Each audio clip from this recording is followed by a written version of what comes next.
로마서 6장 15절부터 23절까지 말씀입니다. 로마서 6장 15절부터 23절까지 말씀 함께 읽겠습니다.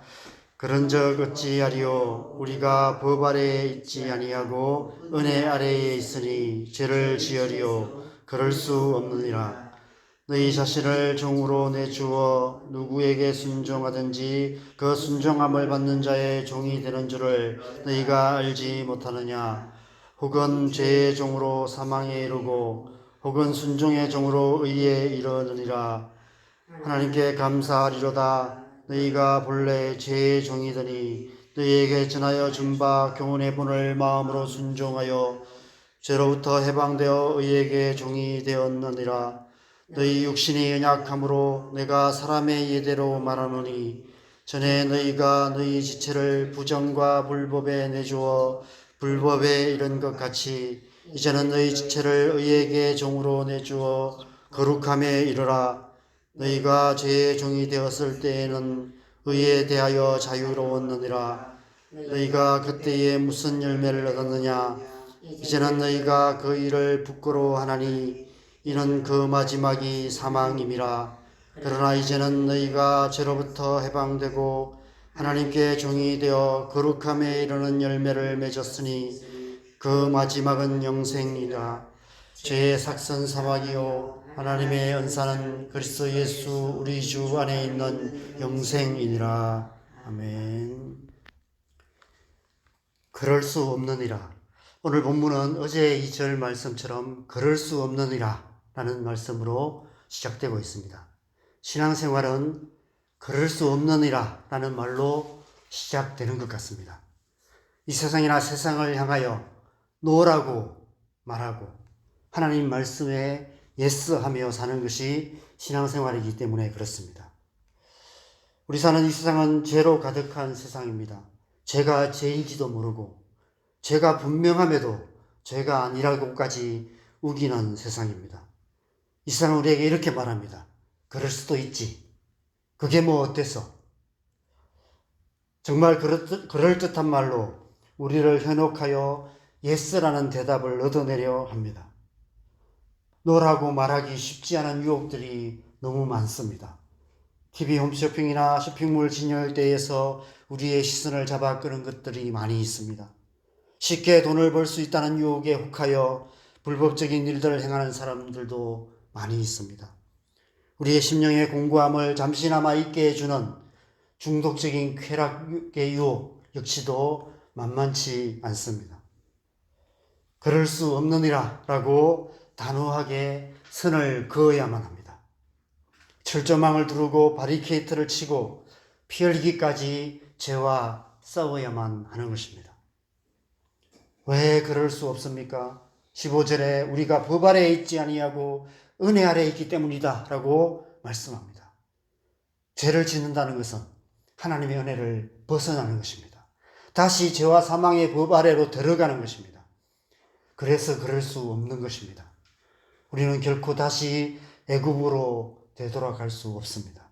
다시 죄와 사망의 법 아래로 되돌아가서는 안 되는 것입니다. 비록 우리의 삶이 광야 같은 삶이라 할지라도 다시 애굽으로 돌아간다는 것은 죽음으로 되돌아가는 것이기 때문에 그렇습니다. 하나님의 은혜 안에 살아야 됩니다. 광야 같은 이 세상 하나님의 은혜로 살아가는 삶이 되어야 하는 것입니다. 왜 그럴 수 없습니까? 16절에는 죄를 지으면 다시 죄의 종이 되기 때문이다 라고 말씀하고 있습니다.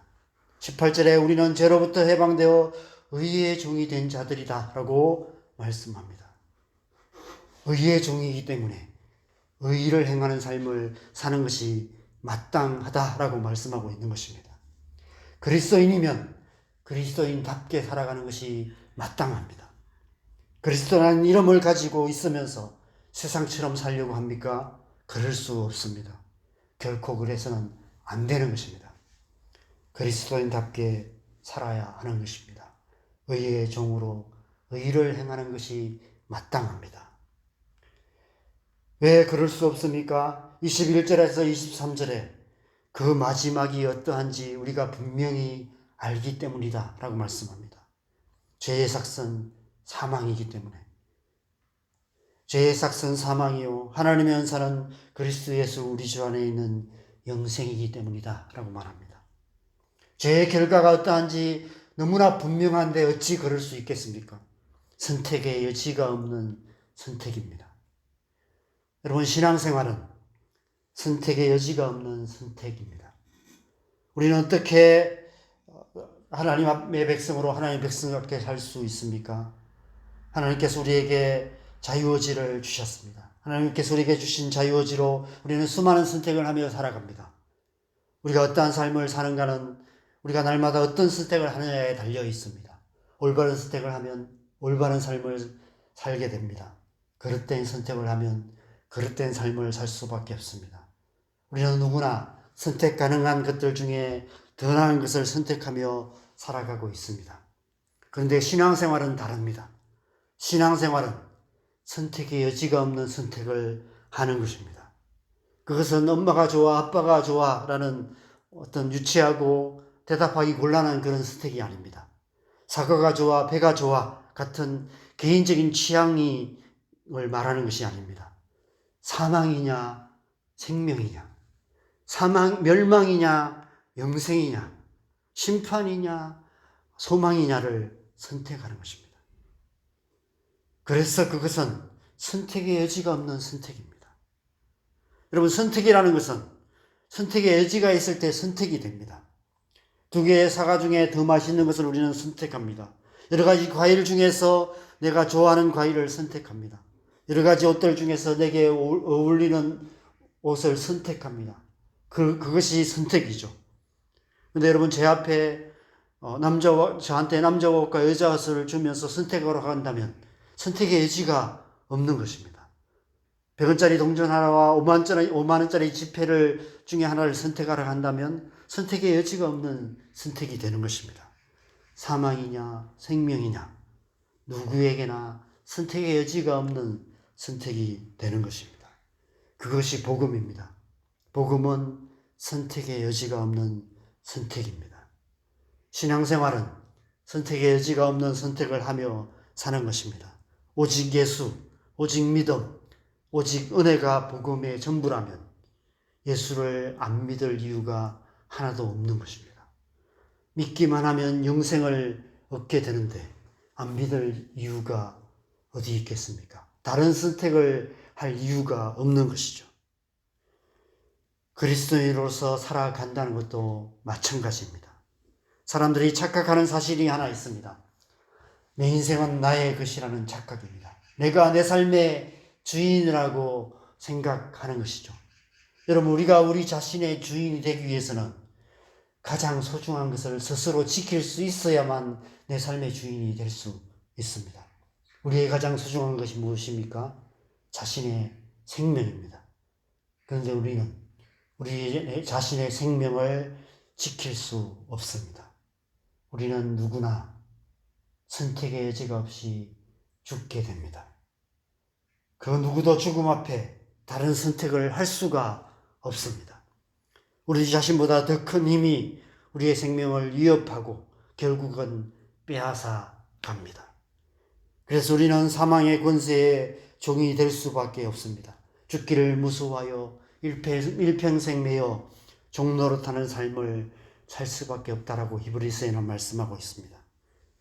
죽음은 선택의 여지가 없습니다. 스스로 자신이 주인이라는 착각하며 살아갈 수는 있지만 실상은 죄의 종, 사망의 종으로 살다가 결국은 죽음으로 끝나는 것이 우리의 인생입니다. 그런 우리를 구원하시기 위해 예수님께서 이 땅에 오셨습니다. 예수께서 우리를 죄와 사망의 권세에서 자유케 하시고 영생을 주셨습니다. 선택의 여지가 없는 우리 인생에 선택의 여지가 생긴 것입니다. 그 선택은 예수를 믿을 것인가 믿지 않을 것인가 하는 선택입니다. 선택의 여지가 없이 죄와 사망의 권세의 종으로 살 것인지 예수를 믿고 하나님의 종이 되어 영원한 생명을 얻을 것인지를 선택할 수 있게 된 것입니다. 우리가 복음을 전한다는 것은 그 선택을 하라라고 우리가 하는 것이 복음을 전하는 것이 아닐까 생각합니다. 그런데 잘 생각해 보면 이 선택 역시도 선택의 여지가 없는 선택입니다. 죄의 삭선 사망이요 하나님의 은사는 예수 그리스도 안에 있는 생명이다, 영생이다라고 말씀하시는데 그 결과가 무엇인지 불보듯 뻔한데 다른 선택을 할 이유가 없는 것입니다. 선택의 여지가 없는 선택인 것입니다. 그래서 은사라고 말하고 있습니다. 은사는 곧 하나님의 은혜의 선물이다 라고 말씀하십니다. 하나님의 은혜의 선물로 우리에게 영원한 생명을 주신다라고 말씀하고 있는 것이죠. 여러분, 선물은 안 받을 이유가 없어요. 내게 필요 없는 것이라면 안 받겠죠. 가치 없는 것이라면 안 받겠죠. 근데 내게 꼭 필요하고 내 힘으로 얻을 수도 없는 가장 소중한 것을 아무 대가 없이 은혜로 준다면 우리는 안 받을 이유가 없는 거예요. 여러분, 복음은 안 믿을 이유가 없는 것입니다. 선택의 여지가 없는 선택인 것이죠. 요한복음 15장 16절에 예수님께서 제자들에게 이렇게 말씀하십니다. 너희가 나를 택한 것이 아니요 내가 너희를 택하여 세웠나니 이는 너희로 가서 열매를 맺게 하고 또 너희 열매가 항상 있게 하여 내 이름으로 아버지께 무엇을 구하든지 다 받게 하려 함이라. 우리가 선택한 것이 아니라 하나님께서 택하셨다라고 말씀하고 있습니다. 우리는 하나님의 택하심을 받아 선택의 여지가 없는 선택을 한 사람들이라고 말씀하는 것입니다. 그래서 우리는 날마다 선택의 여지가 없는 선택을 하며 살아야 합니다. 이 세상을 향해서, 죄를 향해서 그럴 수 없느니라 라고 단호하게 말하며 날마다 하나님 말씀에 아멘하며 살아가야 합니다. 그렇게 살아갈 때 하나님 나라의 거룩함의 열매, 영생의 열매를 맺는 삶을 살아갈 수 있다라고 말씀하고 있는 것입니다. 오늘 하루 저와 여러분의 삶이 그런 삶 되기를 소망합니다. 우리의 신앙생활이 그렇게 하나님 나라의 열매 맺는 그런 신앙생활 되기를 주님의 이름으로 간절히 축원합니다. 우리 함께 기도하겠습니다. 여러분, 이런 하나님의 은혜를 받은 사람들입니다. 이미 받은 그 은혜 가운데 살아가는 것, 그것이 신앙생활인 줄 믿습니다. 오늘 하루도 그 은혜 안에서 세상에 있는 것들을 향해서 노라고 말하며 삶의 순간순간마다 은혜로 살아가는 그런 하루 살아갈 수 있도록 주님의 은혜로 성령의 은혜를 충만케 하시도록 기도하시고 또 우리의 자녀들 가운데 주의 영을 부어주셔서 오늘 하루도 세상을 향해서 그럴 수 없는 일이라고 담대하게 선포하며 하나님 말씀에 아멘하며 하나님 나라의 열매 맺는 사람 살아간 우리의 자녀들 되게 하여 주시옵소서. 또 이 땅의 교회 가운데 또 하나님의 은혜 부어주셔서 하나님의 백성들이 하나님 백성답게 살아감으로 이 땅 가운데 하나님 나라를 이루어가는 그런 복된 교회 될 수 있도록 이 땅의 교회들과 또 우리 자원동 교회를 위해서 함께 기도하시고 또 자유롭게 기도하시다가 돌아가시면 좋겠습니다. 함께 기도하겠습니다.